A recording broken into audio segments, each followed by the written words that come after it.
Red Rose by Robert Burns. Alright, so before we even read the poem, before we even see what it entails, the title, A Red, Red Rose. So the color red symbolizes passion and love. Therefore, me and Drake believe that A Red, Red Rose is going to be about love and beauty. Oh, my love's like a red, red rose that's newly sprung in June. Oh, my love's like the melody that's sweetly played in tune. So the very first line, oh, my love is like a red, red rose. We put, my love is ripe.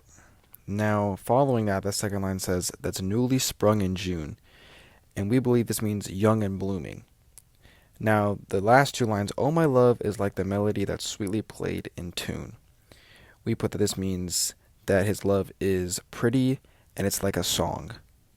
As fair art thou, my bonny lass, so deep in love am I, and I will love thee still, my dear, till the seas gang dry.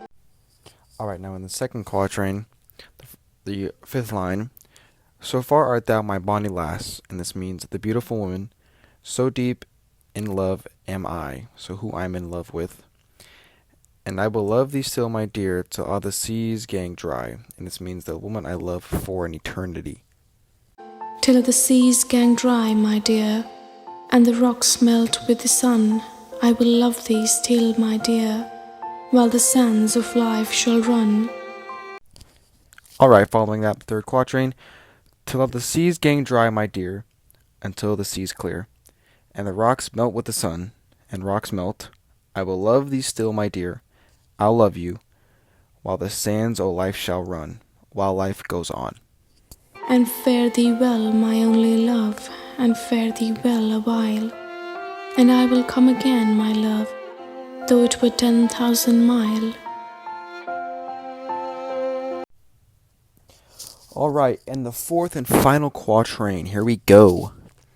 And fare thee will, my only love, goodbye, my love, and fare thee will a while, for a long while, and I will come again, my love, and I'll show you once more, though it were 10,000 mile, regardless of proximity. So to start with some positive words in the poem, in the first quatrain, the words newly, melody, and sweetly. That's newly sprung in June, oh my love is like the melody that's sweetly played in tune.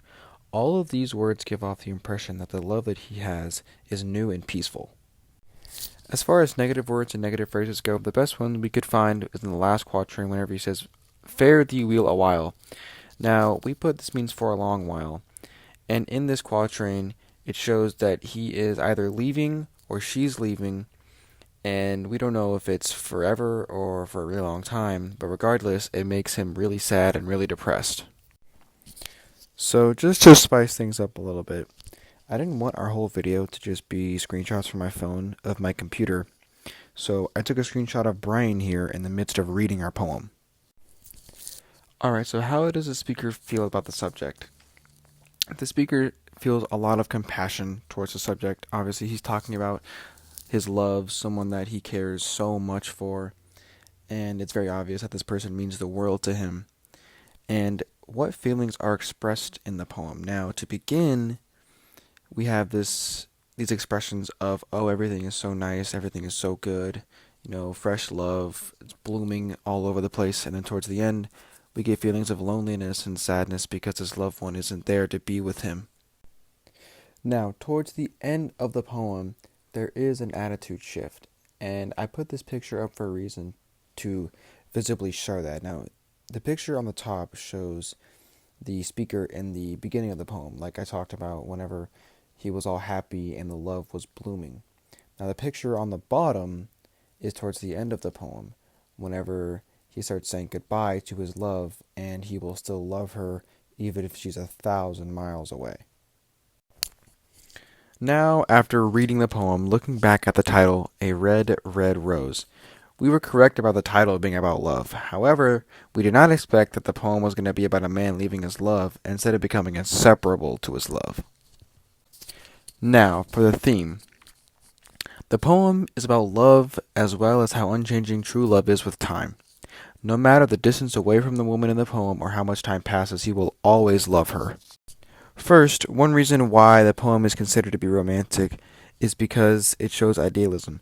The speaker portrays his underlying love for the woman whenever he says, "So far art thou my bonny lass, so deep in love am I." Another reason why the poem is to be considered romantic is because it includes imagination. It uses creative metaphors like his love is a melody that's sweetly played in tune. And the third reason why the poem would be considered romantic is because it contains individualism. Now, within the poem, the speaker only talks about one person, and it asserts the importance of this one singular person, which is the woman that he loves. In addition to all that, we thought it was cool how well the poem flowed. We also really liked the rhyme scheme, and we also really liked how clear Robert Burns' feelings were portrayed in the poem because he has really excellent word choice and his emotions were very well portrayed in the poem.